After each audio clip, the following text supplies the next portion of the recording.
नमस्कार और वेलकम दोस्तों। इस वीडियो में हम बात करने वाले हैं एक बहुत ही इम्पोर्टेंट टॉपिक के बारे में। इजराइल ओपनली इंडिया के डिफेंस में आया है।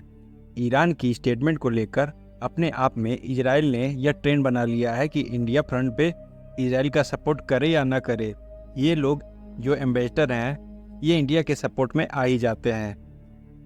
अब आपको याद होगा ईरान के जो सुप्रीम लीडर खमनी, इन्होंने एक बहुत ही ज़्यादा कंट्रोवर्शियल ट्वीट कर दिया था। गाजा और म्यांमार में जो हो रहा है इसको लिंक कर दिया इंडिया से, इसको कंपेयर कर दिया और कई इंडियन ने आपत्ति भी जताई कि यह कैसा कंपैरिजन है। ईरान ने अपनी तरफ से अभी तक एक भी क्लेरिफिकेशन नहीं दी। ये नहीं बोला कि हमने यहाँ पर अतिशयोक्ति कर दी है, यह स्टेटमेंट देनी नहीं चाहिए थी। ईरान स्टेटमेंट को देखकर बिल्कुल चुप है, जबकि इंडिया ने एक प्रॉपर रिप्लाई दिया था और ये कहा था कि ईरान को अपने देश में जो माइनॉरिटी का हाल है उसे देखना चाहिए। ईरान बिल्कुल चुप है।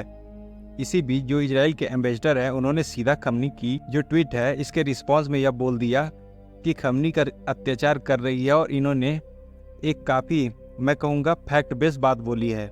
अगर आप इजराइल का रिलीजियस डाटा देखोगे तो इजराइल की आबादी 1 करोड़ से भी कम की है, और इंटरेस्टिंग लोग समझते हैं कि इजराइल कंप्लीट 100% ज्यूस है, मगर यहाँ पर एक्चुअली 74% के आसपास ही आबादी इस धर्म को फॉलो करती है। जूडिस में 18% यहाँ पर जो आबादी है वह मुस्लिम है, और क्रिश्चियन फेथ के लोग भी यहाँ पर मिलेंगे, जिसकी जनसंख्या लगभग 2-3% के आसपास है। इंडिया का अगर आप 2011 का सेंसस देखोगे तो यहाँ पर हिंदू पॉपुलेशन में है, यह 80% के आसपास है।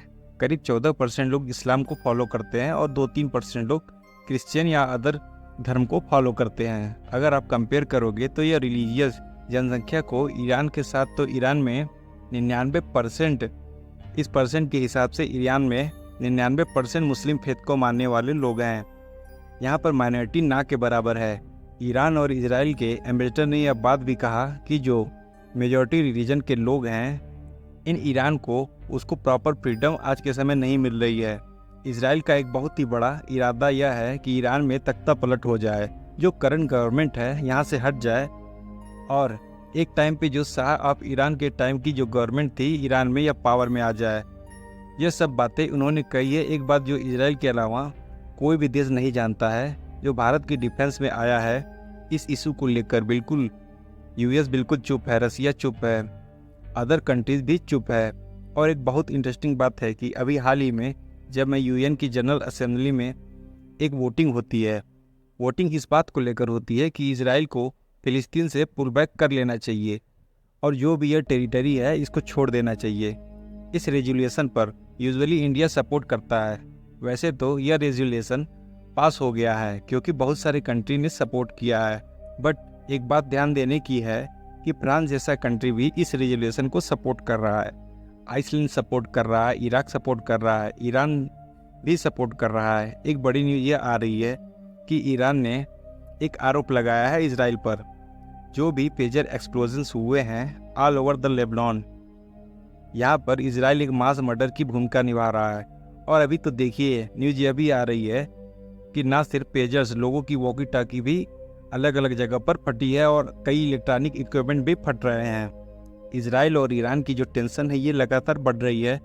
और आपको बता दूं एक बड़ा इवेंट होना बाकी है, ईरान का न्यूक्लियर एक्सप्लोजन। वो देखना होगा कि उस पर क्या होता है। ईरान क्या डिसाइड करता है कि इनको एक अंडरग्राउंड न्यूक्लियर एक्सप्लोजन करना है या नहीं करना। और उस केस में अभी जो भी यह सब हुआ है, रिसेंटली खमनी की जो स्टेटमेंट आई है, इंडिया का रिएक्शन क्या होगा ईरान के न्यूक्लियर एक्सप्लोजन को लेकर, यह भी एक बहुत ही ज़्यादा इंटरेस्टिंग क्वेश्चन होगा। क्या इंडिया को बिल्कुल न्यूट्रल रहना चाहिए या फिर इजराइल की तरह निंदा करनी चाहिए? ईरान एक न्यूक्लियर एक्सप्लोजन करेगा तो इंडिया कहें कि इससे शांति व्यवस्था खराब हो सकती है। इंटरेस्टिंग टू सी। आने वाला समय बहुत ही